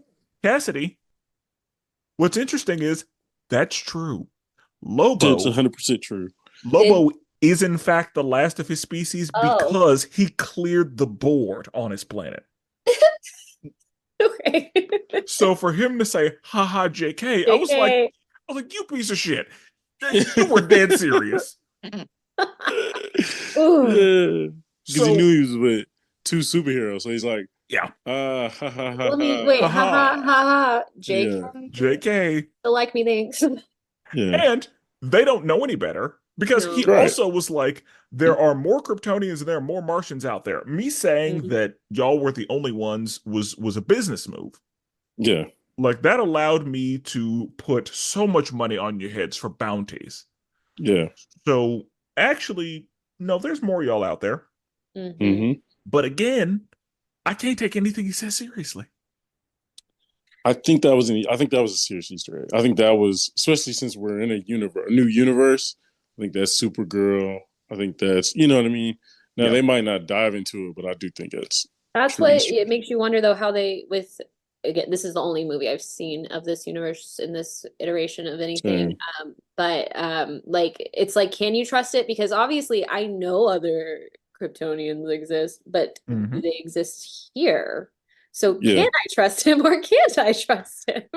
Right. That's why I just like again, whenever he said haha JK, I didn't kill my entire race. That's when I was like, all right, I can't take anything you say seriously Mhm. moving forward. Like I don't know what the game like I don't know. So Yeah. because you might be on that bullshit. Because again, you really did that. Right. Mhm. I know you did that.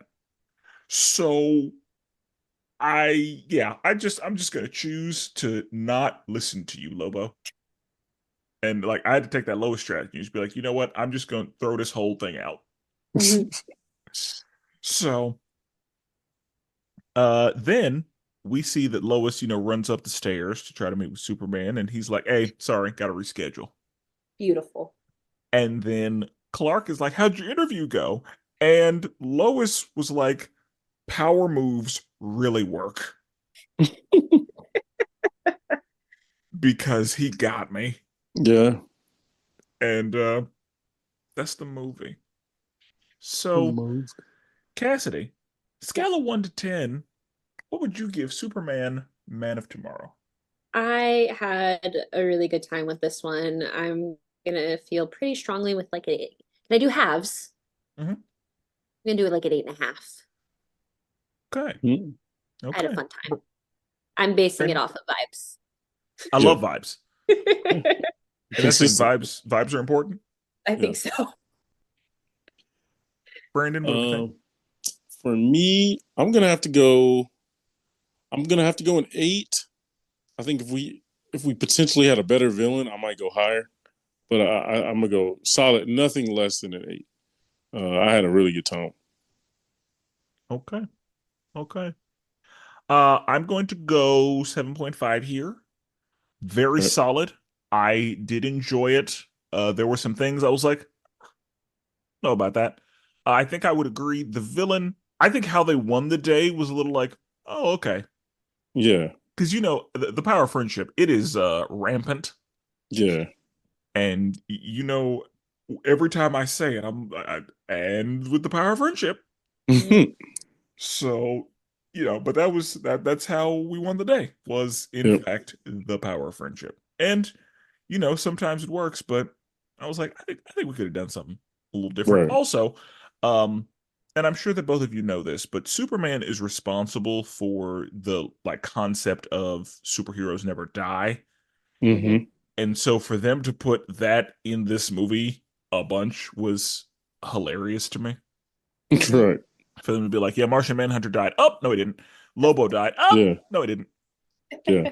It's like, so nobody's ever really dead. Okay. So yeah, can you believe anything ever? Who knows? Nope. But I appreciate you both for being here. Brandon, Absolutely. again, I gotta have you anytime we start a new universe. Absolutely.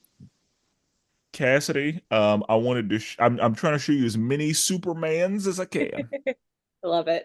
Any version of Clark I'll take. Excellent. Anything else on the movie?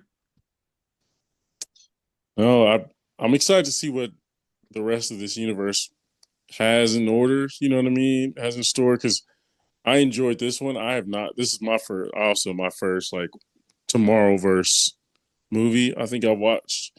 So I'm excited to watch some more. I kind of got behind on the DC animation movies, so I'm excited to get to watch some more. That's why I'm here. Yeah, hundred I'm here to percent, keep you on track. So, 100%. don't worry. Subscribed. Yeah, we got a whole lineup coming. Yeah. All right, Cassidy, anything else on the movie? I just want to say I do enjoy the label of Man of Tomorrow when it comes to Superman. I Yeah. loved when that came up in Smallville. I like it here too. I liked the panning at the end to the Man of Tomorrow situation. Um, and so because I actually, if I may, I made a couple of notes of when like it was used in Smallville too, of calling like Man of Tomorrow kind of thing. Like they used it when Mm-hmm. Clark was running for class president. They called him Man of Tomorrow, and it was just a funny Oh, little. that's good. And then the other time they used it was referring to a scientist who turned out to be when the one time Christopher Reeve showed up on Smallville. They Mm, called him the Man of Tomorrow, his scientist character, and it was a really beautiful nod to that too, of the right. little crossover thing. So when it panned at the end to the Man of Tomorrow thing, I was like, yes, he I is the like that. Man of Tomorrow. Um, but also, I want to also make note when Lois makes fun of Clark saying Martian Manhunter, and she was like, "That's a stupid name." Uh, Yeah. and I'm like, you literally, like, girl, the best you can come up with is, and I say this with so much love in my heart, is Superman. Like Martian Manhunter is a cool sounding name. Yeah. I like That's how they were like, it's never gonna catch on. that Yeah. was also what I was gonna say. Like, that's funny how Yeah. they were like, because it was Superman who was like, that's not gonna catch on. By the way, Yeah. That's not a Right. thing. that's not what he's calling himself. Right. Like, hilarious. No, I Oh, really like that little note. yeah. I will. Okay.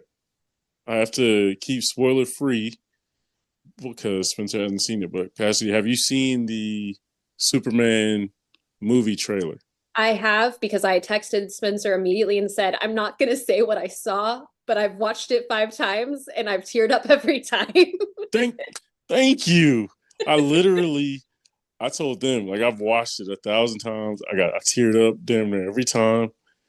Like, I think, again, spoiler free of what happens in the trailer or anything. I think yeah, just the trailer alone, I'm very excited for this film.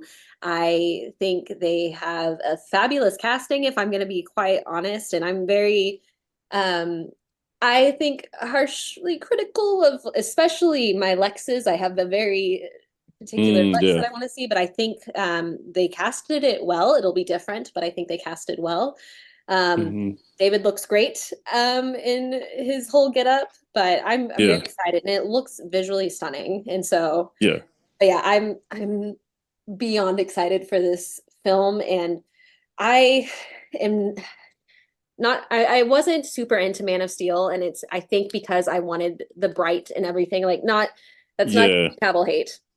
Henry Cavill right, was great, and he was a very specific type of Superman. yeah, Um, yeah, but the Superman coming out, it felt very Christopher Reeve, and I really liked Brandon Routh too. Honestly, sorry hmm if anybody listening hates that. I loved the Brandon Routh Superman as well, and Kevin Spacey did a great job. and Kevin Spacey is I up mean, there with Gene Hackman as a really yeah, great like Lex Luthor. I know that yeah, he's not a great person, but like But a phenomenal Lex Luthor. That's very one of good the Lex. best Lex Luthor performances that has ever happened. Um, yeah, but it all of it reminded me of all of those, and I was like, this is gonna be. I'm so excited. I cannot. I want to say yeah. more, but I won't. Into Yeah, I a know. Same. I want to say because, like, I was telling them, me and Jordan didn't. Jordan's not the biggest DC guy, but he said he was like, "Yo, that was really good." When you got him, you're doing well. But no, it like to me, yeah, it was like you could tell they understood Superman. Where I felt like, no offense to was it Zack Snyder? Yeah. No offense to his universe, but it felt like it was more of like, in the '90s they tried to make Superman like ultra cool, so they and that's just uh, not what he's like. He yeah, they can't mess darkened with. everything. Yeah, changed his suit. Well, like, you know what I mean? It was just like, that's You can not play with the darkness of other characters and like Batman. You can right. play all day with. That's who like he has that ability. But like Superman's a very you Yeah, can do stuff with his stories, but he's a very specific person and absolutely.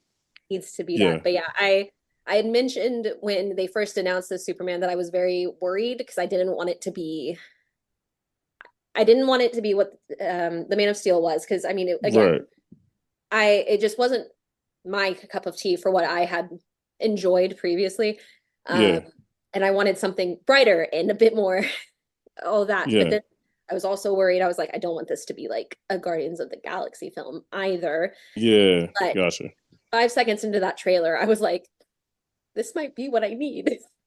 Yeah, 100%. I'm locked in. I'll be there day one. Oh yeah, I am gonna try to go day one, 100%. Yeah, It's gonna be a time.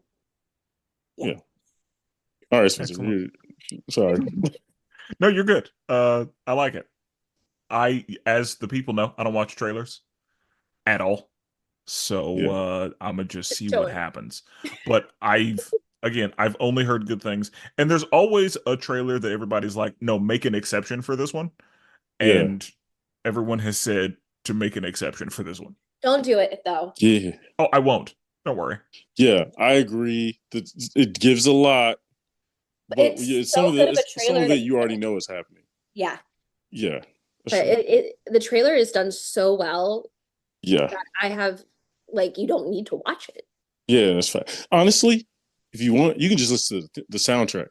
If you just listen to the soundtrack, it gives you everything you need. You can literally like see it when you're Yeah, hearing it. just the because there's like 2 words in the Yeah, entire trailer and yeah, it's all music and yeah, it's I'm It's what you need. yeah, it's what I like. I'm going in at 100%. Normally I don't go in for that hard on yeah, one of these and I've not been this excited about a Superman thing in a very long time. yeah. Okay. And again, I believe in James Gunn. Hmm. So I'm not worried. Right. But okay. I like it. I'm sure that we will review it out on the main podcast when it comes out. Sure. But in the next episode, we will be discussing Batman: Soul of the Dragon. So until then, salutations.